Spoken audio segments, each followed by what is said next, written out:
ಪ್ರತಾಪ್ ಸಿಂಹ ಅವರು ಮಗನ ಆಕ್ರೋಶವನ್ನು ನೋಡಿ ಧೃತಿಗೆಡಲಿಲ್ಲ.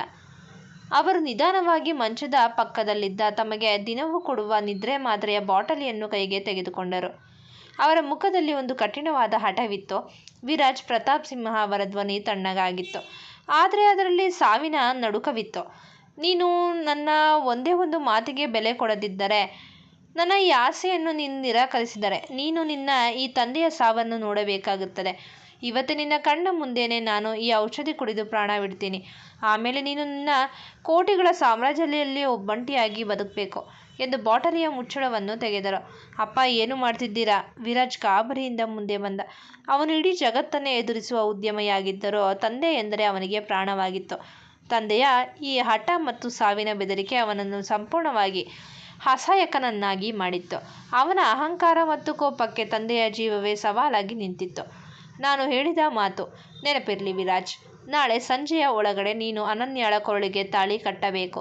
ಇಲ್ಲದಿದ್ದರೆ ನನ್ನ ಹೆಣ ಈ ಮನೆಯಿಂದ ಹೊರಗೆ ಹೋಗುತ್ತದೆ ಎಂದು ಪ್ರತಾಪ್ ಸಿಂಹ ಮುಖ ತಿರುಗಿಸಿ ಮಲಗಿಕೊಂಡರು. ವಿರಾಜ್ ಕೋಣೆಯ ಮಧ್ಯದಲ್ಲಿ ನಿಂತು ಉಸಿರು ಬಿಗಿ ಹಿಡಿದಿದ್ದ. ಅವನ ಕಲ್ಲೆದೆಯಲ್ಲಿ ಸಿಟ್ಟು, ಅಸಹಾಯಕತೆ ಮತ್ತು ಹತಾಶೆ ಒಟ್ಟಿಗೆ ಕದಡಿದ್ದವು. ತಾನು ದ್ವೇಷಿಸುವ ಹೆಣ್ಣನ್ನು ತನ್ನ ಬದುಕಿನೊಳಗೆ ತರಲು ತಂದೆ ಹೀಗೆ ಬ್ಲ್ಯಾಕ್ಮೇಲ್ ಮಾಡ್ತಾರೆ ಎಂದು ಅವನು ಊಹಿಸಿರಲಿಲ್ಲ. ಅವನು ಸಿಟ್ಟಿನಿಂದ ಅಲ್ಲಿಂದ ಹೊರನಡೆದ.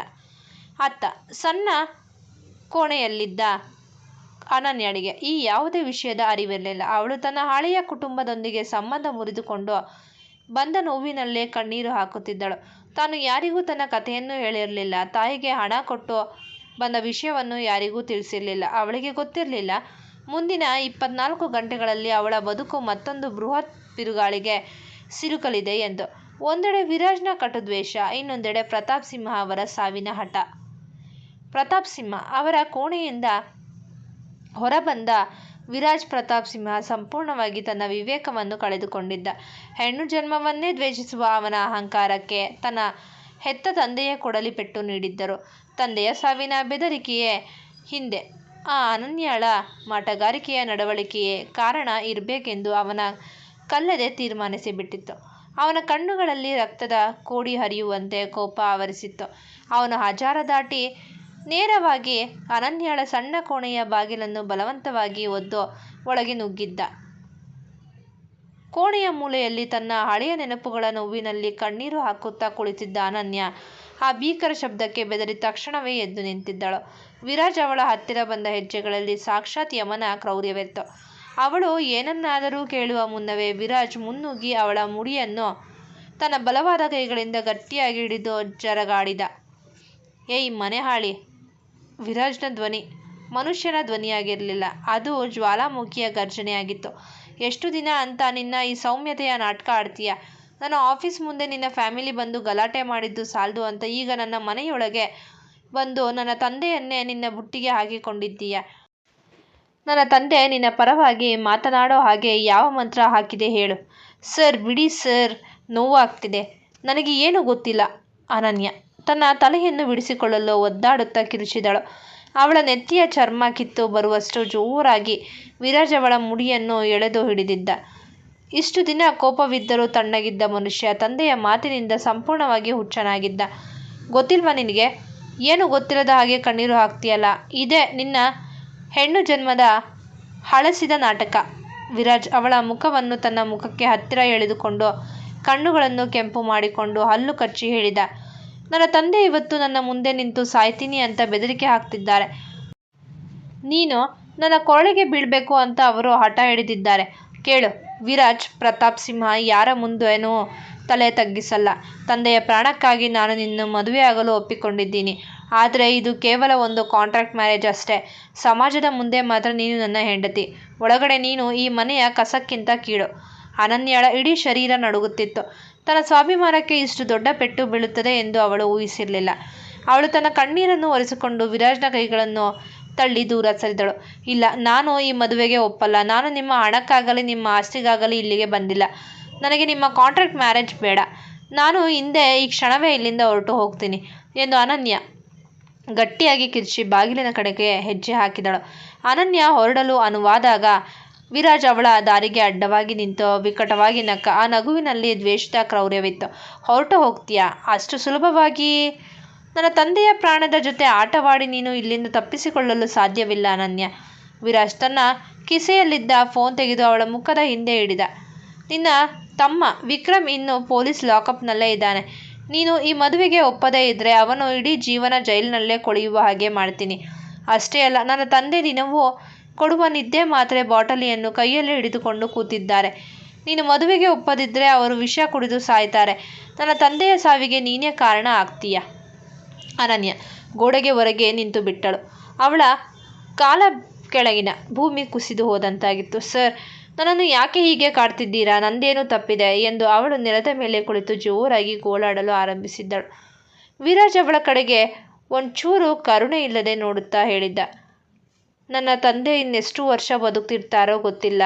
ಡಾಕ್ಟರ್ ಹೇಳಿದ್ದಾರೆ ಅವರಿಗೆ ಇನ್ನು ಕೆಲವು ವರ್ಷಗಳು ಮಾತ್ರ ಬಾಕಿ ಇರ್ಬೋದು ಅಂತ. ಅವರು ಬದುಕಿರುವವರೆಗೂ ನೀನು ನನ್ನ ಹೆಂಡತಿಯಾಗಿ ಈ ಮನೆಯಲ್ಲಿ ನಾಟಕವಾಡಬೇಕು. ಅವರು ಹೋದ್ಮೇಲೆ ನೀನು ಏನಾದರೂ ಮಾಡಿಕೊಂಡು ಸಾಯಿ, ನನಗೆ ಸಂಬಂಧ ಇಲ್ಲ. ನಾಳೆ ಬೆಳಿಗ್ಗೆ 10 ಗಂಟೆಗೆ ನಾವು ಸಬ್ ರಿಜಿಸ್ಟರ್ ಆಫೀಸ್ಗೆ ಹೋಗಿ ರಿಜಿಸ್ಟರ್ ಮ್ಯಾರೇಜ್ ಆಗ್ತೀವಿ. ಇದು ನನ್ನ ಆರ್ಡರ್. ನಿನ್ನ ಕಣ್ಣೀರನ್ನು ನಿನ್ನ ಕೋಣೆಯಲ್ಲೇ ಇಟ್ಟುಕೋ. ನಾಳೆ ಅಫಿಷಿಯಲ್ ಆಗಿ ಸಹಿ ಹಾಕಲು ರೆಡಿಯಾಗಿರು ಎಂದು ಹೇಳಿ ವಿರಾಜ್ ಅಲ್ಲಿಂದ ಹೊರ ನಡೆದು ಬಾಗಿಲನ್ನು ಜೋರಾಗಿ ಎಳೆದು ಹಾಕಿದ್ದ. ಕೋಣೆಯೊಳಗೆ ಒಂಟಿಯಾದ ಅನನ್ಯಾಳ ಆಕ್ರಂದನ ಮುಗಿಲು ಮುಟ್ಟಿತ್ತು. ಆ ಕತ್ತಲ ರಾತ್ರಿಯಲ್ಲಿ ಅವಳ ಗಂಟಲಿನಿಂದ ಹೊರ ಬರುತ್ತಿದ್ದ ಸದ್ದಿಲ್ಲದ ಗೋಳು ಆ ಕೋಣೆಯ ಗೋಡೆಗಳಿಗೂ ಕಣ್ಣೀರು ತರಿಸುವಂತಿತ್ತು. ಅವಳು ತನ್ನ 2 ಕೈಗಳಿಂದ ಮುಖ ಚಚ್ಚಿಕೊಂಡು ಬಿಕ್ಕಿ ಬಿಕ್ಕಿ ಅತ್ತಳು. ಅನನ್ಯಾಳ ಮನದಾಳದ ನರಕ. ದೇವರೇ, ನಾನು ಈ ಜಗತ್ತಿಗೆ ಬಂದ ದಿನದಿಂದಲೂ ನನಗೆ ಬರೀ ನೋವು ಮಾತ್ರ ಯಾಕೆ ಕೊಡ್ತಿದ್ದೀಯ? ನನ್ನ ಹೆತ್ತ ತಾಯಿ ನನ್ನನ್ನು ದುಡ್ಡಿನ ಯಂತ್ರ ಅಂದುಕೊಂಡು ದ್ವೇಷಿಸಿದಳು. ನನ್ನ ಒಡ ಹುಟ್ಟಿದವರು ನನ್ನ ಮರ್ಯಾದೆಯನ್ನು ಬೀದಿಯಲ್ಲಿ ಹರಾಜು ಹಾಕಿದರು. ಈಗ ಇಷ್ಟೊಂದು ಗೌರವ ಕೊಟ್ಟ ಪ್ರತಾಪ್ ಸಿಂಹ ಅಂಕಲ್ ಕೂಡ ತನ್ನ ಮಗನನ್ನು ಮದುವೆಯಾಗು ಅಂತ ಹಠ ಹಿಡಿದಿದ್ದಾರಲ್ಲ, ಅವರ ಪ್ರಾಣ ಉಳಿಸಲು ನಾನು ನನ್ನ ಇಡೀ ಜೀವನವನ್ನು ಈ ಕ್ರೂರಿಯ ಕಾಲಡಿಯಲ್ಲಿ ಇಡಬೇಕಾ?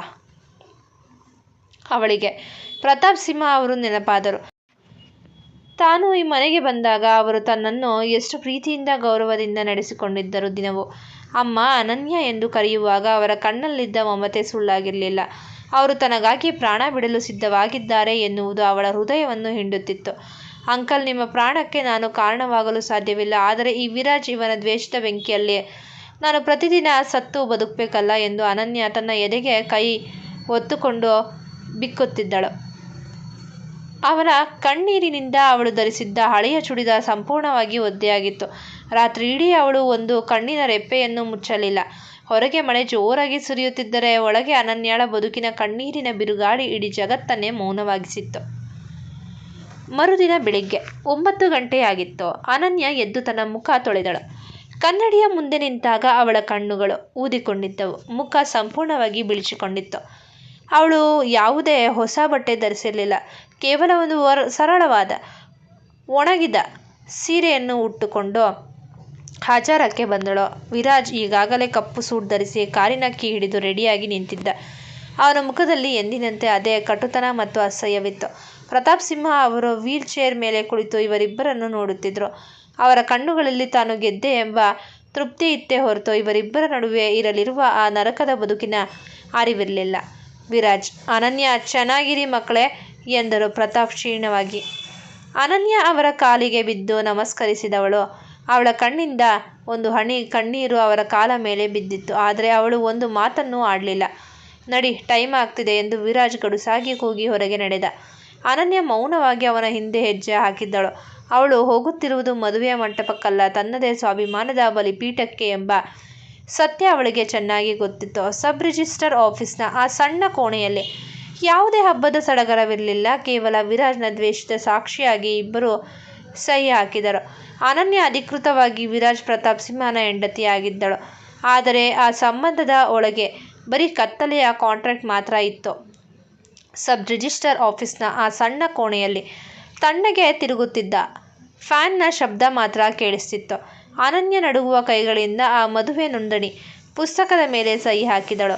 ಅವಳ ಕಣ್ಣಿನಿಂದ ಬಿದ್ದ ಒಂದು ಹನಿ ನೀರು ಅವಳ ಹೆಸರಿನ ಪಕ್ಕದಲ್ಲಿಯೇ ಇಂಕ್ ಇನ್ನು ಕೊಂಚ ಮುಸುಕುಗೊಳಿಸಿತ್ತು. ವಿರಾಜ್ ಯಾವುದೇ ಭಾವನೆ ಇಲ್ಲದೆ ಕಟುವಾದ ಮುಖದಿಂದ ತನ್ನ ಸಹಿ ಹಾಕಿ ಪೆನ್ನನ್ನು ಟೇಬಲ್ ಮೇಲೆ ಎಸೆದ. ಅಧಿಕೃತವಾಗಿ ಅವರಿಬ್ಬರು ಗಂಡ ಹೆಂಡತಿಯಾಗಿದ್ದರು. ಆದರೆ ಅಲ್ಲಿ ಯಾವುದೇ ಮಂತ್ರಾಕ್ಷತೆ ಇರಲಿಲ್ಲ. ಮೌನ ಮತ್ತು ದ್ವೇಷದ ಒಪ್ಪಂದ ಮಾತ್ರ ಇತ್ತು. ಆಫೀಸ್ನಿಂದ ಹೊರಗೆ ಬರುತ್ತಿದ್ದಂತೆ ವಿರಾಜ್ ತನ್ನ ರೋಲ್ಸ್ ರಾಯ್ಸ್ ಕಾರಿನ ಬಾಗಿಲನ್ನು ತೆರೆದು ಅನನ್ಯಾಳ ಕಡೆಗೆ ತೀಕ್ಷ್ಣವಾಗಿ ನೋಡಿದ್ದ. ಮದುವೆ ಮುಗೀತು ಅನನ್ಯ. ನನ್ನ ತಂದೆಯ ಪ್ರಾಣ ಉಳಿಸೋಕೆ ನಾನು ಈ ಕಾಗದದ ಮದುವೆಗೆ ಒಪ್ಪಿಕೊಂಡಿದ್ದೀನಿ. ಆದರೆ ಒಂದು ವಿಷಯ ನೆನಪಿರಲಿ, ಈ ತಾಳಿ ಮತ್ತು ಸಹಿ ಕೇವಲ ನನ್ನ ತಂದೆಯ ಕಣ್ಣಿಗೆ ಮಾತ್ರ. ನನ್ನ ಬದುಕಿನಲ್ಲಾಗಲಿ ನನ್ನ ಹೃದಯದಲ್ಲಾಗಲಿ ನಿನಗೆ ಯಾವತ್ತೂ ಜಾಗ ಸಿಗಲ್ಲ.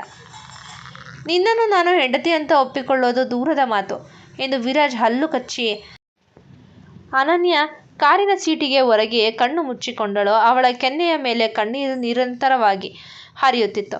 ವಿರಾಜ್ ಕಾರನ್ನು ವೇಗವಾಗಿ ಚಲಾಯಿಸಿ ನೇರವಾಗಿ ತನ್ನ ಆಫೀಸ್ ವಿಪಿ ಎಂಟರ್ಪ್ರೈಸಸ್ ಮುಂಭಾಗ ತಂದು ನಿಲ್ಲಿಸಿದ್ದ. ಕಾರು ನಿಲ್ಲುತ್ತಿದ್ದಂತೆ ಅವನು ಅನನ್ಯಾಳ ಮುಖವನ್ನು ನೋಡದೆ ಕಟುವಾಗಿ ಹೇಳಿದ, ನನಗೆ ಆಫೀಸ್ನಲ್ಲಿ ತುಂಬ ಇಂಪಾರ್ಟೆಂಟ್ ಮೀಟಿಂಗ್ ಇದೆ. ನಿನ್ನ ಈ ಅಳು ಮುಖವನ್ನು ತಗೊಂಡು ನನ್ನ ಜೊತೆ ಆಫೀಸ್ಗೆ ಬರಬೇಡ. ಇವತ್ತಿನ ದಿನ ನಿನಗೆ ಹೇಗೆ ಬೇಕೋ ಹಾಗೆ ಕಳೆದುಕೋ.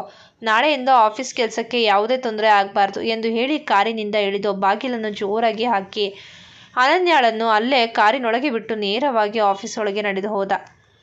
ವಿರಾಜ್ ತನ್ನನ್ನು ರಸ್ತೆಯ ಬದಿಯಲ್ಲಿ ಕಾರಿನೊಳಗೆ ಬಿಟ್ಟು ಹೋದಾಗ ಅನನ್ಯಾಳಿಗೆ ಇಡೀ ಜಗತ್ತೇ ಗಿರಗಿರನೆ ತಿರುಗಿದಂತಾಗಿತ್ತು.